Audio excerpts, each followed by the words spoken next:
Coucou tout le monde, j'espère que vous allez bien. Donc, j'avais envie, bien relax aujourd'hui, de vous faire un petit live entre deux massages.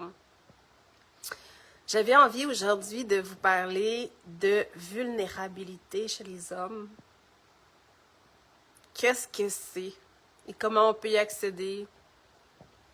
Et en même temps, de parler de féminin divin pour les femmes.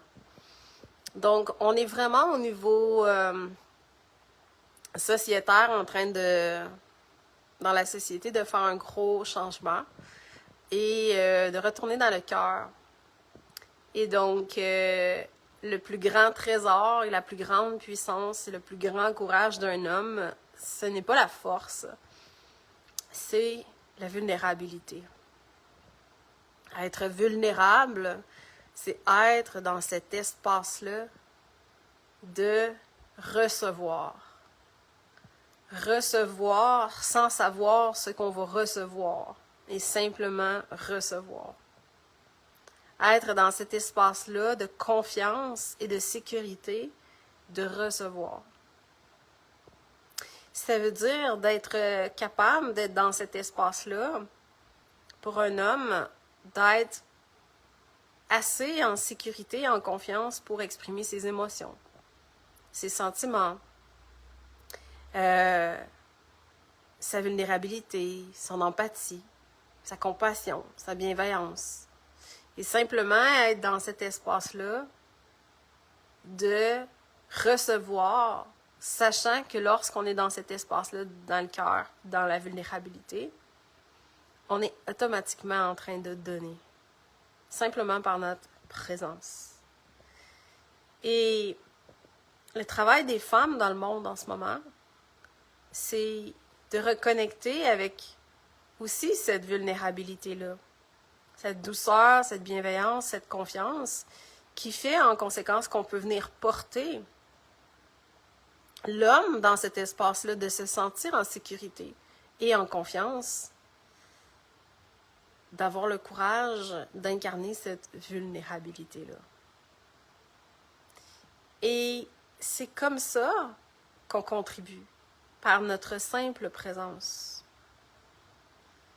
Et moi, j'ai eu le bonheur en 2021 de rencontrer une femme extraordinaire, pour les gens qui la connaissent, qui est, dans les termes spirituels, ma flamme jumelle, mais dans la vie, c'est ma meilleure amie. Et cette femme m'a vue et m'a aimée totalement dans mes côtés de noirceur, dans mes côtés d'ombre, dans mes côtés que je détestais et que je n'étais même pas capable de me pardonner à moi-même dans des gestes, dans des choses que j'avais faites envers moi-même ou envers les autres. Et elle m'a aimée dans chaque espace. Et je parle vraiment d'une relation amicale.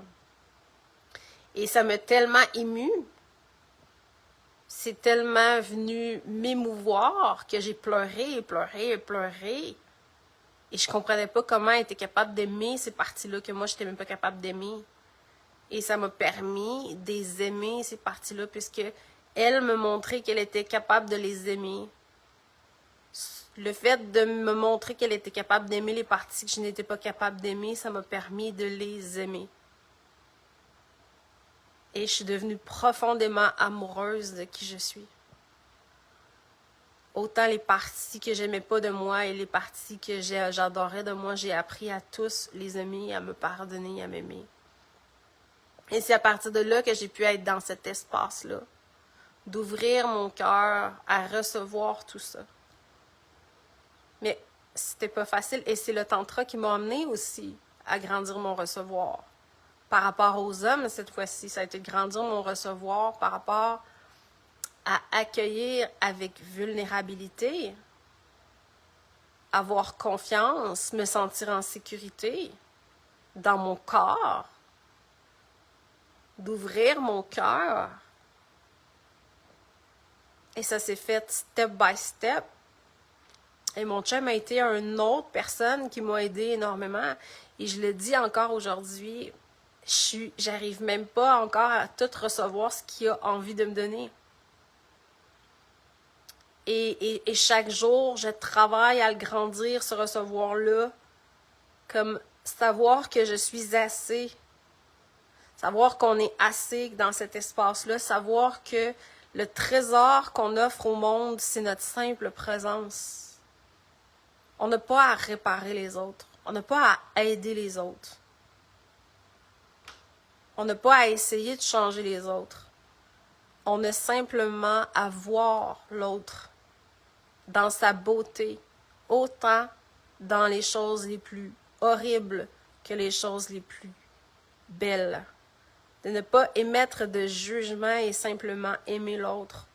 Moi, je dis toujours aux gens que je rencontre, t'es tellement beau, t'es tellement belle, intérieur, extérieur.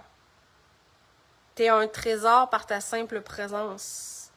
Sauf que tout ce que tu as vécu comme conditionnement a fait que tu crois que t'es pas assez. Mais au fond, t'es suffisant, comme le nouveau-né quand il naît, juste par ta simple respiration. Juste par ta simple présence, t'es déjà un soleil. Alors, quand les gens y viennent, que ce soit dans mes services ou dans mes programmes ou dans mes formations, en venant, le step de courage que vous devez incarner, c'est d'accepter de recevoir à 100%.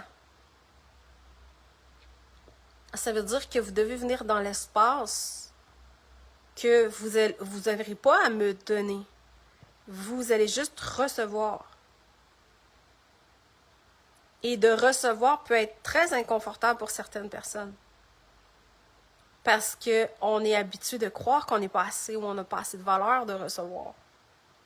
Mais je vous dis, c'est step by step.